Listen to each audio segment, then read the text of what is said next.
Salut, bienvenue sur le journal. Je vais te raconter une histoire qui m'a profondément touchée et que je souhaite garder dans mon journal, tout en le partageant avec toi. En début d'été, lors d'une balade en forêt, j'ai fait une découverte inattendue. Des chatons dans les herbes hautes livrés à eux-mêmes. Je vais te les présenter individuellement dans l'ordre chronologique de leur croissance. Je vais t'expliquer comment j'ai géré la situation, comment je me suis organisée pour prendre soin d'eux.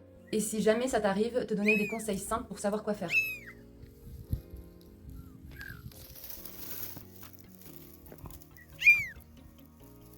Bon, pour moi, ils ont l'air en bonne santé. Hein. Ils sont beaux. Hein. Ouais. Ils sont où? Tu les vois? Non. Bon. C'est pas grave, j'en ai un déjà. Oh, regarde-le. Oh, on dirait ma moumoune. Bon, allez, on les laisse. Je te raconte la petite histoire, c'était un dimanche, il faisait beau, il faisait ni trop chaud ni trop froid. On était parti se promener dans les bois avec mon meilleur ami pour découvrir un nouveau parcours. À un moment, on entend un petit bruit. C'est un petit bruit que je connaissais déjà parce que à plusieurs reprises, j'ai trouvé des chatons. Mais donc du coup, sur le coup, panique et vite à la recherche. Et finalement, c'était un petit chaton tigré dans les hautes herbes qui nous avait entendus et qui se dirigeait vers nous, qui miaulait, qui j'imagine appelait pour manger ou soit appeler sa maman. Pour moi, impossible de ne faire que passer donc à la recherche des autres petits que j'entendais en fait plus dans le feuillage. Donc lui, mon ami, était inquiet de devoir interrompre la balade parce qu'il avait déjà eu donc une anecdote, enfin il m'avait déjà parlé d'une anecdote comme ça avec son ancienne conjointe en fait, où donc, du coup leur rando était foutu par rapport à ça, donc lui était inquiet. Finalement, je l'ai rassuré en lui disant qu'on allait continuer la rando, que là il n'y avait pas de danger, mais que ouais, de toute façon j'avais besoin de réfléchir de ce que j'allais faire. Et au retour, on passe obligatoirement par là pour voir ce qu'il en est, s'il y a une maman ou pas. Ils ne semblaient pas du tout en mauvaise santé, enfin en tout cas il faisait quand même beau, ils avaient un beau pelage, et voilà, mis à part le fait qu'ils réclamaient leur maman, ils n'avaient pas l'air non plus plein de tiques, enfin voilà, dans un sale état. L'endroit finalement était pas si mal que ça, enfin les herbes étaient hautes et les autres étaient plus reculées, enfin sous un arbre un peu buisson. Donc bon, quoi qu'il en soit, cette histoire sur le coup me rendait inquiète, ça me faisait peur que ce soit pour ma poire en gros, de devoir les embarquer, surtout que je venais de faire opérer donc ma moumouk en fait. Justement parce que c'était ce que je craignais en fait, qu'elle me ramène des chatons et que ça allait être compliqué. Et donc voilà, mais en même temps, ils étaient c'était vraiment mignon quoi. Finalement, les chatons me paraissaient pas craintifs ni agressifs, ils étaient tout petits, ils étaient finalement juste vulnérables. On continue notre rando, on s'arrête du coup chez des amis, et au retour, parce que du coup, on s'est retrouvés devant chez eux, un peu par hasard, enfin on s'attendait pas à se retrouver devant chez eux, donc du coup, on a pris le temps voilà, de boire un café et tout. Au retour, en revenant sur nos pas, nous entendions effectivement des miaulements. En fait, le gris était encore sorti, donc lui se dirigeait vers nous. Mais on entendait des miaulements, mais en fait, on n'arrivait pas à trouver les petits. Donc le gris se portait pas trop mal. Il faisait beau, du coup, je décide de les laisser. Je sais pas quoi faire en fait. Je sais pas s'il y a une maman, enfin, j'ai pas envie de lui enlever ses chatons, puis je pense qu'elle est beaucoup plus apte que moi à les nourrir. Donc voilà, de toute façon, j'avais le vétérinaire à voir le lendemain pour Mook, car son opération cicatrisait pas très bien.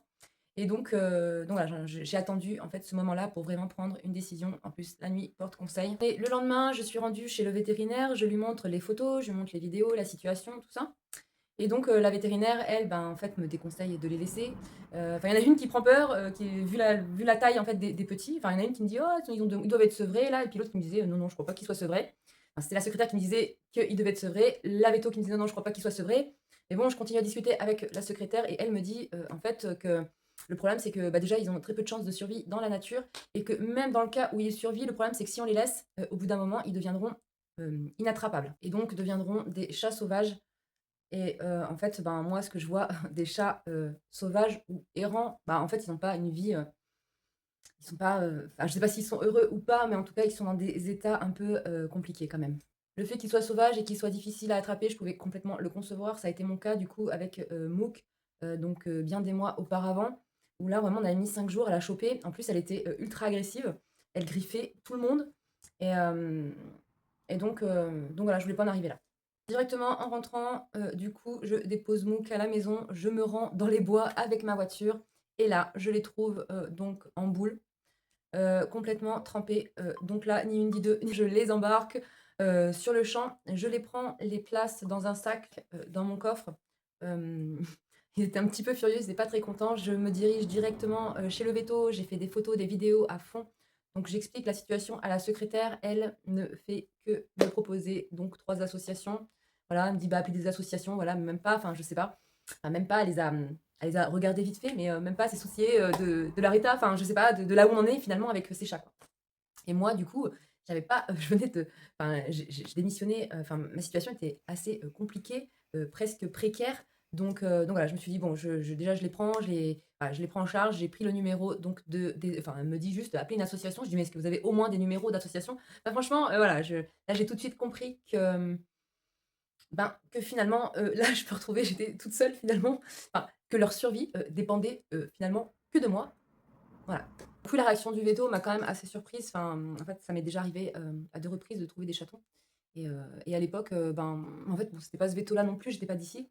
Mais bon, je me souviens du médecin, je lui ramenais enfin là, j'ai senti que finalement, presque j'étais pas, crue, qu'on croyait que c'était, mes chatons à moi. Pourtant, j'avais beau ramener, vidéo, enfin, je me souviens, de quand je ramenais, donc par le passé, les chatons au vétérinaire. Franchement, le vétérinaire, il me disait de patienter et il les consultait au moins. Enfin, il ne faisait pas des soins de fou, mais il les consultait, il regardait, voilà, au niveau des parasites. Enfin, il faisait le tour du chaton, voir, voilà, comment ça allait. Une fois, il m'avait laissé repartir avec eux. La seconde fois, il les a carrément gardés parce qu'ils étaient vraiment dans un état, lamentable. Ils avaient des tiques, ils avaient, enfin, ils étaient vraiment dans un état catastrophique et donc là, à ce moment-là, il les a gardés et lui a géré après le placement et je crois même qu'il en avait gardé un. Mais du coup, j'ai pas retrouvé cette humanité finalement, cette fois-ci et du coup, bon, bah, maintenant, voilà, j'ai fait quand même des recherches sur le sujet et je comprends un peu mieux pourquoi, vu du coup, bah, l'état actuel, concernant la prise en charge animale. À la suite de ça, je les ai ramenés à la maison. Je les ai placés dans la salle de bain, couverture au sol, j'ai entrepris donc de les sécher. Donc ils étaient en électron libre dans la salle de bain, ils miaulaient, et puis quand, donc du coup je passais la porte, dès que je voulais repasser la porte, ils étaient devant la porte. Enfin bon, du coup je reste comme ça, j'essaye de leur trouver à manger, donc je prends de la pâtée qui me reste en stock pour mon chat. La pâtée n'a aucun, alors si, ils ont l'odeur, mais ils n'arrivent pas à la manger. Donc je comprends vite que du coup, ils sont pas sevrés et qu'ils ont encore besoin de lait. Donc je cours à la pharmacie. Donc la pharmacie, c'était cool parce qu'ils m'ont donné ce petit pack là et du coup, dedans, j'avais pour 4 jours finalement pour les nourrir. Enfin, un petit peu plus au début parce qu'en fait, ils avaient pas de grosse quantité. Et puis voilà, dans ce pack, bon là, il y a pas, mais en fait, dedans, il y a les biberons, les tétines qui sont fournis. Et puis après, c'est sous forme de sachet comme ça. Donc ça fait peut-être 4 ou 5 jours, il me semble. Après, j'ai dû racheter une seconde boîte. Donc ça, c'est 18 €, hein. J'ai dû acheter une seconde boîte. Moi, j'avais pas spécialement les moyens à ce moment-là. Je sortais quand même, voilà, de ma démission, il fallait se relever, donc voilà. En fait, j'ai quand même du mal à les nourrir avec, donc ils en boivent, mais par petites portions. Mais j'ai compris avec le temps que les tétines, en fait, le fait que c'est du lait en poudre, je pense que ça doit faire des petits grumeaux. Et en fait, le moindre petit grumeau bouchait vite la tétine, donc j'ai compris par la suite qu'il fallait que j'élargisse le trou de la tétine pour que ça passe mieux. J'avais beau le mettre sur 2, sur 3. Enfin, du coup, ça coulait lentement et du coup, puis même la tétine, ils n'étaient pas habitués à la tétine, donc ça s'est pas passé comme ça au début. J'étais quand même, rassurée de pouvoir les nourrir, mais je trouve que les portions étaient pas folles. Une fois séchés, nourris, j'ai entrepris d'appeler donc les 3 associations. Sur les 3 associations, il n'y en a qu'une donc j'ai pas hésité, hein, j'ai laissé des messages sans tombe sur la messagerie. Donc j'explique, voilà, la situation. Sur les 3 associations, il n'y en a qu'une qui me rappelle, donc c'est les 3 petits chatons charentais, que je remercie d'ailleurs. Du coup, voilà, elle me recontacte en soirée et donc elle me donne, ben, bon, du coup, elle m'explique, elle me demande d'être, du coup, famille d'accueil. Elle me dit que, bah, ils ont personne pour pouvoir les accueillir et que même elle, elle a déjà beaucoup de monde chez elle et qu'ils ne seraient pas dans de bonnes conditions.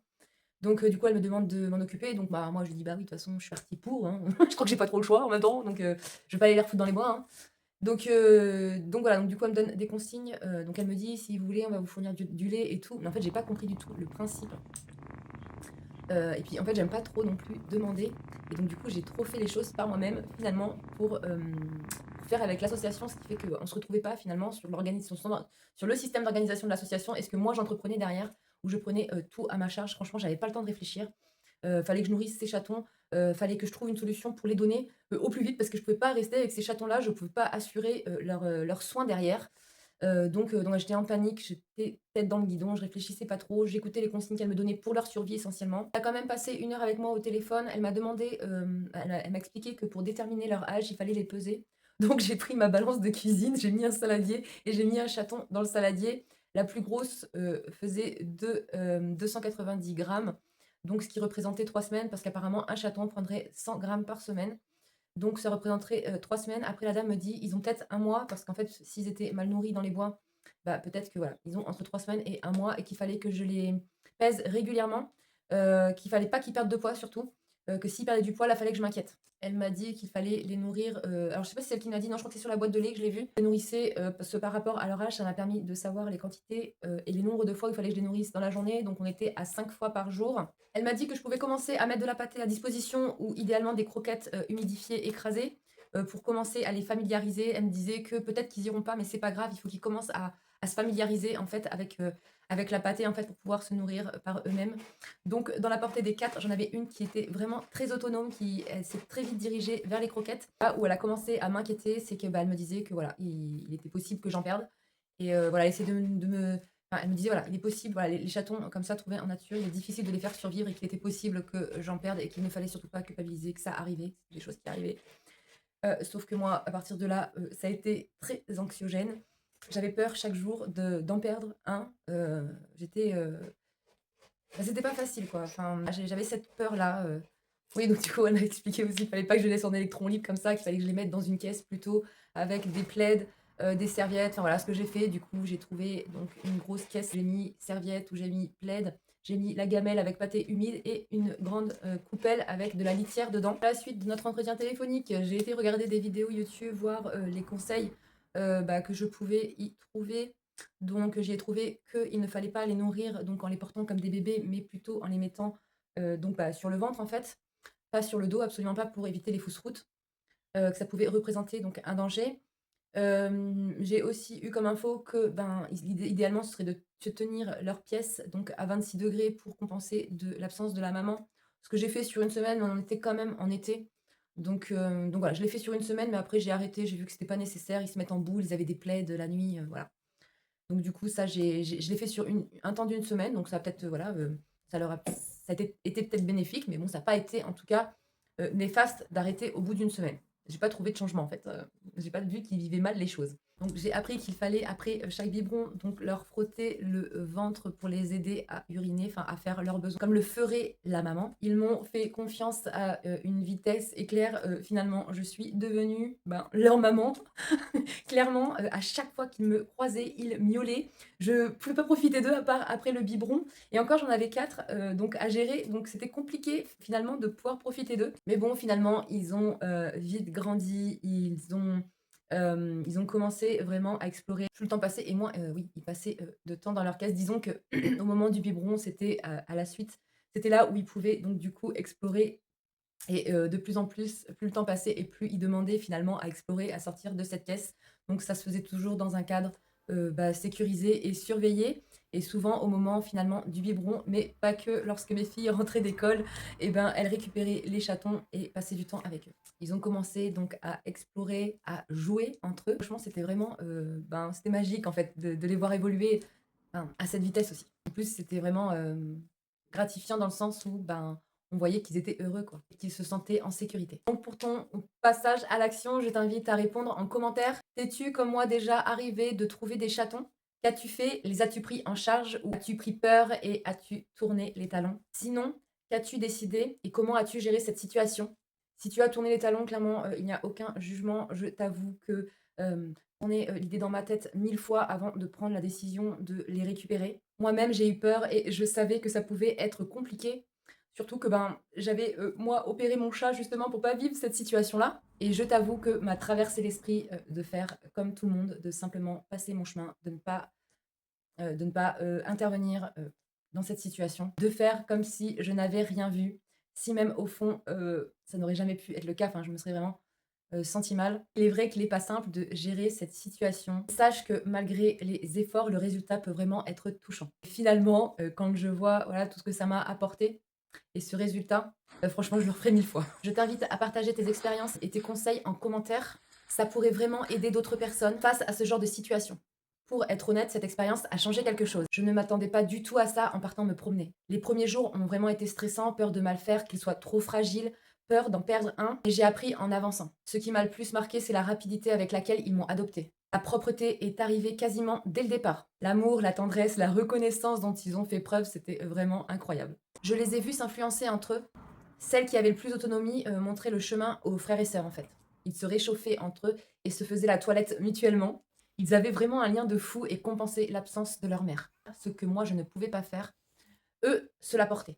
Lorsque nous avons perdu une des petites, les autres, laissaient toujours la place libre, de cette quatrième durant quelques jours. Vraiment, c'était vraiment touchant. Bien sûr, il y a eu, des difficultés. Il a fallu donc trouver, un rythme, gérer, leur énergie, s'assurer que, qu'ils vont dans le bon sens, enfin qu'ils se nourrissent bien, qu'ils prennent du poids. J'ai eu aussi un changement de situation, j'ai dû, prendre une activité, qui a commencé comme ça du jour au lendemain où je devais travailler dans les vignes. Donc du coup, j'ai dû gérer les vignes, l'alimentation des chatons. Donc ça s'est réduit en fait au niveau de l'alimentation, il a fallu qu'ils se débrouillent plus par eux-mêmes. J'étais plus sur 5 fois par jour, mais voilà, j'ai réduit à 4 et puis ensuite à 3 et du coup, ils ont dû, se battre aussi pour survivre, quoi. J'ai ressenti donc beaucoup d'anxiété, peur de pas bien faire, ce qui a sûrement été le cas à un moment donné malgré, tout l'amour et les soins que je leur apportais. Moi, je suis pas véto, en fait, et j'avais pas forcément les moyens. J'étais pas, j'ai pas eu d'aide par rapport à ça, en fait, vu que c'est moi qui les ai trouvés, bah, tiens, c'est ta galère à toi, quoi. J'ai pas trouvé, chez les vétos, mmh, beaucoup d'humanité finalement et de soutien, quoi. Ceux qui m'ont soutenue, c'est vraiment, l'association, ils m'ont vraiment soutenue psychologiquement. Il y a eu aussi leur énergie à gérer, en plus à gérer avec Momo, que c'était pas évident parce que Momo, elle, non. Et il était hors de question, qu'elle partage la gamelle ou qu'elle joue avec eux. Au contraire, elle avait plus tendance à les attaquer. Alors je sais pas si elle aurait été jusqu'au bout pour les attaquer, parce que, du coup, c'était jamais hors présence, ils étaient jamais en présence sans que nous, on puisse vraiment observer ce qui se passe. Mais du coup, oui, il a fallu gérer leur énergie. Donc eux, ça se passait en haut, Momo en bas. Mais au courant de l'été, quand ils commençaient à arriver à leurs 1 mois et demi, 2 mois, on a commencé à les faire descendre en bas parce que c'était, voilà, ils avaient besoin de bouger, quoi, et puis ils avaient besoin de fraîcheur aussi. Et mais voilà, tout ce qui était énergie finalement, ça c'était le travail des filles et franchement, elles ont franchement bien géré. Mais tout ça, voilà, toutes ces difficultés ont, largement été compensées par la joie en fait de les voir, s'épanouir. Le résultat est que j'ai pu placer 3 chatons dans 2 familles différentes. Donc la femelle a été placée donc, sur Poitiers, chez, une connaissance on va dire de ma petite sœur et les 2 autres sont placés juste à côté de chez moi, donc à un quart d'heure de chez moi. Ils sont tous les 2 ensemble et franchement c'est chouette quoi. 3 chatons équilibrés, en bonne santé, hem, sans, problème de propreté et une bonne sociabilisation. Et le fait qu'ils n'aient pas eu leur maman pour se sociabiliser, finalement, et ben, on a bien fait le taf. Ce qui fait que, je suis assez fière de moi malgré la perte de ce petit bébé. Donc j'en ai tiré quand même une leçon, même si, bon, voilà, on m'a dit, qu'il fallait pas trop culpabiliser et tout ça. C'est quand même arrivé et du coup, il fallait que j'en retire une leçon. Donc le décès de ce petit chaton, finalement, a sauvé donc les 3 ses frères et sœurs finalement, car à la suite de ce décès, évidemment, je suis allée chez le vétérinaire vraiment pour faire, le point. Du coup, j'ai pu avoir, des explications. Donc apparemment, elle aurait eu des vers, et donc la vétérinaire m'expliquait qu'en fait les vers, se nourrissaient autant que les chatons finalement et donc ce qui aurait, du coup, ce qui aurait emmené ce chaton vers, donc son décès. Elle a fait comme, je sais pas si c'était en fait, pareil, hein, même à ce moment-là, on a appelé des urgences et en fait, personne n'est capable de me dire finalement ce qui s'est passé à part cette vétérinaire, au moment de la discussion. J'ai eu un petit peu, tout et n'importe quoi, mais du coup, elle m'expliquait que c'était à cause des vers, que les vers mangeaient tout autant que les chatons et voilà et donc c'est vrai qu'après réflexion, je l'ai vue en fait pas dépérir parce que bon, elle se déplaçait correctement, mais c'est vrai qu'elle son poil s'était terni. Par contre, elle miaulait beaucoup, elle était toujours très dynamique. C'est vrai que son poil s'est terni et moi j'ai mis, ça sur le compte de la pâtée en fait. Du fait qu'ils étaient dans la pâtée, qui voilà, qui quand ils étaient dans la pâtée, c'était 4 à jeter sur la gamelle et donc elle avait un peu de pâtée partout donc je passais le gant pour nettoyer. Je m'attendais pas du tout à ce qui s'est passé. Pour moi, ils allaient bien et donc voilà. Surtout qu'au moment où je l'ai quittée, en fait, elle miaulait, donc je lui ai donné une gamelle de lait, donc le dernier regard que je lui ai porté, c'est elle en train de boire son lait et donc voilà, donc après, j'ai passé ma soirée, donc j'ai laissé les chatons avec les petites. En plus, c'est les petites qui l'ont découvert en train, de chercher son air et heu et donc voilà, donc on arrête là. Je suis encore plus fière de mes filles qui, elles, ont pris en charge donc leur sociabilisation, le jeu, tandis que moi, je me suis occupée des soins et de l'alimentation. En tout cas, on a formé une super bonne équipe. Cela, a comblé, un désir, qu'elles avaient d'avoir un animal à la maison, besoin qu'elles exprimaient depuis plus de 10 ans, mais auquel je résistais par faute de temps et d'énergie. On a pu profiter de leur présence, leur donner une chance de vivre. En même temps, on a comblé, 2 familles qui souhaitaient adopter, des chats, sans avoir à se soucier des lourdes charges financières, pour leur santé, en fait, concernant leur futur. J'en prévoyais d'en garder un, mais après réflexion, cela aurait signifié pour Mook des soins moyens, euh, ainsi qu'un second chat avec des soins moyens. Et donc, je préfère avoir simplement un chat et vraiment pouvoir l'assumer au niveau médical de ses soins et tout ça vraiment bien. Et du coup, j'ai préféré finalement donc laisser la place disponible pour d'autres éventuels chatons qui pourraient du coup être accueillis à la maison. Le budget étant limité, je ne voulais pas compromettre leurs soins. Voilà, vous avez fait connaissance avec ces petits chatons que j'ai eu la chance et la responsabilité de trouver en forêt. Ils m'ont rappelé que la nature est pleine de surprises et que nous avons tous un rôle à jouer pour protéger le vivant. Pour moi, le fait que la vie ait mis ces petits sur ma route a été une vraie révélation. Ça m'a reconnecté à des fondamentaux liés à mon enfance, redonner du sens et ouvert les yeux sur les difficultés liées à l'abandon animal en France, ainsi que le manque de prise en charge existante des services animaliers. Cela m'a donné envie de faire ma part à mon échelle pour préserver cette part du vivant. Je vous donnerai de leurs nouvelles car leur évolution promet d'être belle et je suis sûre qu'ils auront beaucoup à nous apprendre. Merci de m'avoir écouté et accompagné dans ce partage. Cette vidéo prend fin, j'espère qu'elle t'a plu, surtout qu'elle t'a aidé. Pouce, abonne-toi pour ne rien louper. On avance ensemble, doucement, pas après pas, on réapprend à vivre dans le respect de soi. Prends soin de toi, c'était Mélanie, bye.